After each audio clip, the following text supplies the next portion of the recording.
Sino dito yung lumaki sa lolo't lola nila? For sure, konti lang makaka-relate dito kasi hindi naman lahat sa atin ay naabutan ng malakas at nakasama ng matagal yung mga grandparents nila. Aminin na natin, ibang klase magmahal ang mga lolo't lola.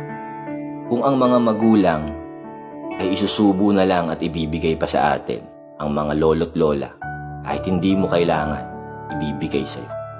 Yung tipong pag binisita mo sila at kinamusta, haabutan ka ng pera kahit barya, kahit hindi ka naman nangihingi.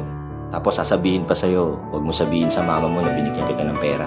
Yung tipong kahit busog na busog ka na, ay aalukin ka pa rin kumain. It doesn't matter kung masigla ka or may sakit ka. Basta sa paningin ng mga lola't lola natin, payat tayo at kulang sa kain.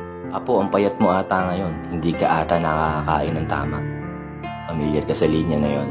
Sila yung sasang-ayon sa'yo sa panahong tinatalikuran at sumasalungot na sa'yo ang lahat.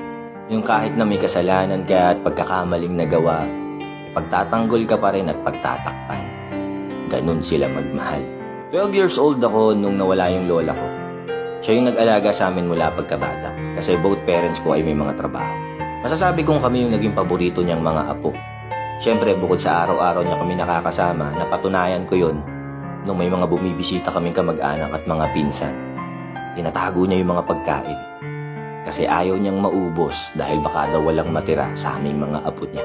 Siguro sa ngayon, isa sa pinanghihinayangan ko ay hindi ko masyadong na-appreciate yung pagmamahal ni lola ko noon.